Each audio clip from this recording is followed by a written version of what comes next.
மனித வரலாறு முழுவதும் இரண்டு உலோகங்களுக்காக போர்கள் நடந்திருக்கின்றன. சாம்ராஜ்யங்கள் உருவாயின, அழிந்தன. ஒன்று சூரியனின் நிறம் கொண்டது, அதிகாரத்தின் அடையாளம், கோல்ட். மற்றொன்று நிலவின் நிறம் கொண்டது, மக்களின் பணம், சில்வர்.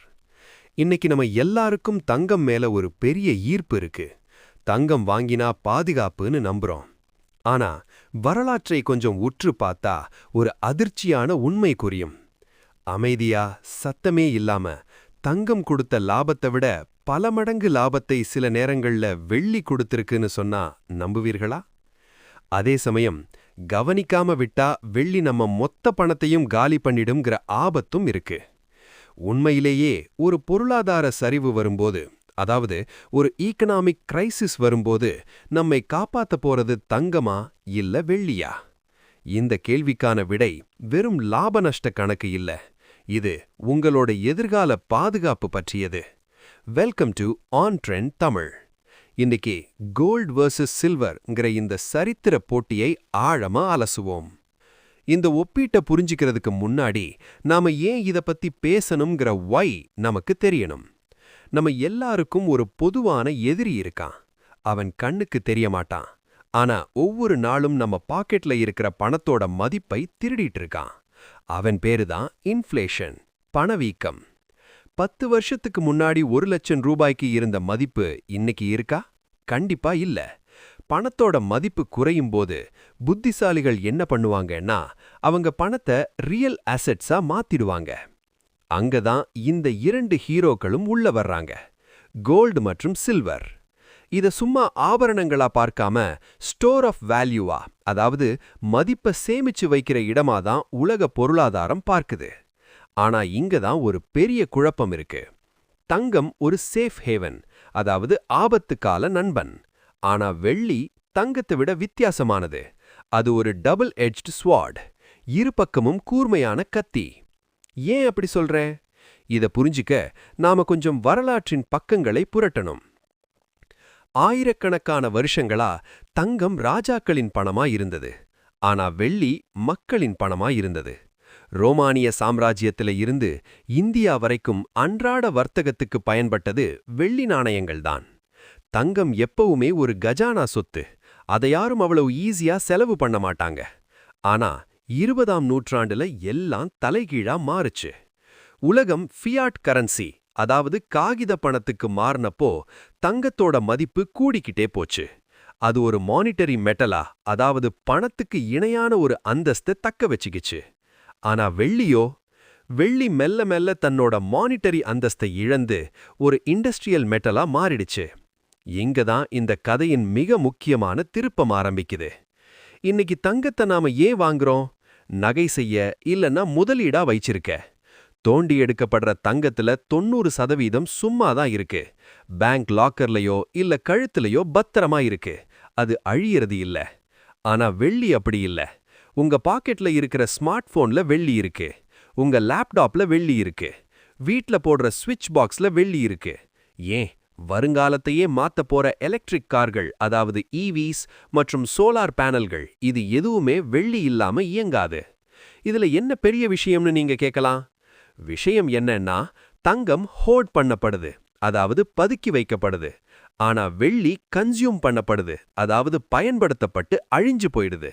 ஒவ்வொரு வருஷமும் பூமியில இருந்து எடுக்கப்படுற வெள்ளியில பாதிக்கும் மேல தொழிற்சாலைகளுக்கே போயிடுது.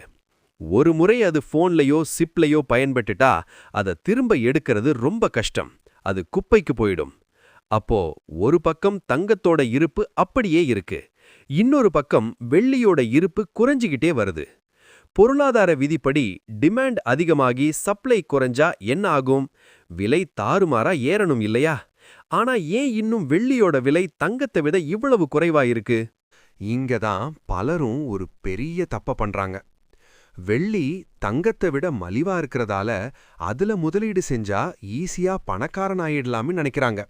ஆனா வெள்ளிக்கு ஒரு குணம் இருக்கு, அதுக்கு பேரு வாலட்டிலிட்டி. தங்கம் ஒரு பெரிய யானை மாதிரி மெதுவா நடக்கும், விழும்போதும் மெதுவாதான் விழும், எழும்போதும் மெதுவாதான் எழும். ஒரு ஸ்டெபிலிட்டி இருக்கும். ஆனா வெள்ளி ஒரு முயல் குட்டி மாதிரி, வேகமா ஓடும், அதே வேகத்துல கீழே விழும். உதாரணத்துக்கு 2011ஆம் வருஷத்தை எடுத்துப்போம். தங்கத்தோட விலை உச்சத்தை தொட்டப்போ வெள்ளியோட விலை கிட்டத்தட்ட $50 வரைக்கும் போச்சு. ஆனா அடுத்த சில வருஷங்கள்ல தங்கம் மெதுவா சரியும்போது வெள்ளி அதல பாதாளத்துக்கே விழுந்துச்சு. ஏன் இந்த மாற்றம்? ஏன்னா வெள்ளிக்கு 2 முகங்கள் இருக்கு. பொருளாதாரம் நல்லா இருந்தா தொழிற்சாலைகள் இயங்கும். அப்போ இண்டஸ்ட்ரியல் டிமாண்ட் காரணமா வெள்ளியோட விலை ஏறும். ஆனா பொருளாதாரம் சரிஞ்சா, அதாவது ரெசிஷன், தொழிற்சாலைகள் மூடுவாங்க. அப்போ வெள்ளிக்கான தேவையும் குறைஞ்சு விலையும் சரிஞ்சிடும். ஆனா தங்கம், பொருளாதாரம் சரிஞ்சாதான் தங்கத்துக்கே கொண்டாட்டம். மக்கள் பயந்து போய் தங்கத்தை தேடி ஓடுவாங்க. சோ ஒரு கிரைசிஸ் வரும்போது தங்கம் ஒரு இன்சூரன்ஸ் மாதிரி செயல்படும். ஆனா வெள்ளி அந்த நேரத்துல நம்ம கைவிடவும் வாய்ப்பிருக்கு. இன்னொரு முக்கியமான விஷயம் மார்க்கெட் சைஸ். தங்கத்தோட மார்க்கெட் ரொம்ப பெருசு. யாரு நினைச்சாலும் அதோட விலைய அவ்வளவு ஈஸியா மாத்த முடியாது. ஆனா சில்வர் மார்க்கெட் தங்கத்தை விட ரொம்ப சின்னது. சில பெரிய பணக்காரர்கள் அல்லது நிறுவனங்கள் நினைச்சா சில்வர் விலைய தங்களுக்கேத்த மாதிரி ஏத்தவோ இறக்கவோ முடியும். இது ஒரு பெரிய ரிஸ்க் ஃபேக்டர். சரி, அப்போ எதுல தான் கவனம் செலுத்தணும்? புத்திசாலி முதலீட்டாளர்கள் ஒரு ரகசிய ஃபார்முலாவை பாப்பாங்க. அதுக்கு பேரு கோல்டு சில்வர் ரேஷியோ. சிம்பிளா சொல்லணும்னா, 1 அவுன்ஸ் தங்கம் வாங்க எத்தனை அவுன்ஸ் சில்வர் கொடுக்கணும்? இதுதான் அந்த கணக்கு. வரலாற்றுல இந்த ரேஷியோ சராசரியா 1:15 அல்லது 1:20 இருந்தது. அதாவது 15 அவுன்ஸ் சில்வர் கொடுத்தா 1 அவுன்ஸ் தங்கம் கிடைக்கும். ஆனா இன்னைக்கு இந்த ரேஷியோ தாறுமாறா எகிரிடுச்சு. சில சமயங்கள்ல இது 1:80க்கும் மேல போகுது. இது நமக்கு என்ன சொல்லுது? இந்த இடைவெளி அதிகமாகும்போது வரலாற்று ரீதியா பார்த்தா வெள்ளி ரொம்ப மலிவா இருக்குன்னு அர்த்தம். அதாவது தங்கத்தை விட வெள்ளி பல மடங்கு அண்டர் வேல்யூடா இருக்குன்னு அர்த்தம். இந்த இடத்துல தான் ஆப்பர்ச்சுனிட்டி இருக்கு. எப்போதெல்லாம் இந்த இடைவெளி அதிகமாகுதோ அப்போதெல்லாம் வெள்ளி தங்கத்தை விட வேகமா வளர வாய்ப்பிருக்குன்னு நிபுணர்கள் கணிப்பாங்க. ஆனா ஞாபகம் இருக்கட்டும், இது ஒரு கணிப்பு மட்டுமே, கேரண்டி கிடையாது. இந்த எல்லா தகவல்களையும் வச்சு பார்க்கும்போது நம்ம வாழ்க்கைக்கான பாடம் என்ன? பாடம் 1, நோக்கம் என்ன? பர்பஸ். உங்க பணத்தை பத்திரமா பாதுகாக்கணும், அடுத்த தலைமுறைக்கு கடத்தணும், பெரிய ரிஸ்க் எடுக்கக்கூடாதுன்னா தங்கம் தான் கிங். அது உங்கள பணக்காரனா ஆக்காது, ஆனா ஏழையா ஆகாம பாத்துக்கலாம். பாடம் 2, வளர்ச்சி வேணுமா? growth.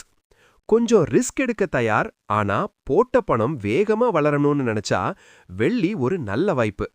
குறிப்பா இப்ப உலகம் கிரீன் எனர்ஜிக்கு மாறிக்கிட்டு இருக்கிறதால சோலார் பேனல்களுக்கு வெள்ளி தேவைப்படுது. இந்த ஃபியூச்சர் டெக் வளர்ச்சி வெள்ளிக்கு ஒரு பலம். பாடம் 3, டைவர்சிஃபிகேஷன். புத்திசாலிகள் என்னைக்குமே எல்லா முட்டைகளையும் ஒரே கூடையில வைக்க மாட்டாங்க. உங்ககிட்ட இருக்கிற சேமிப்புல ஒரு பகுதிய தங்கத்துல வைக்கிறது, ஒரு சேஃப்டி நெட். ஒரு சிறிய பகுதிய வெள்ளியில வைக்கிறது, ஒரு growth பெட். நம்ம தாத்தா பாட்டி காலத்துல சிறுக்க கட்டி பெருக வாழுன்னு சொல்லுவாங்க. ஆனா இப்ப இருக்கிற பொருளாதார சூழல்ல சரியா புரிஞ்சு முதலீடு செய்யுங்கிறது தான் புது பழமொழி. இணைந்திருங்கள், சிந்திப்போம், செயல்படுவோம்.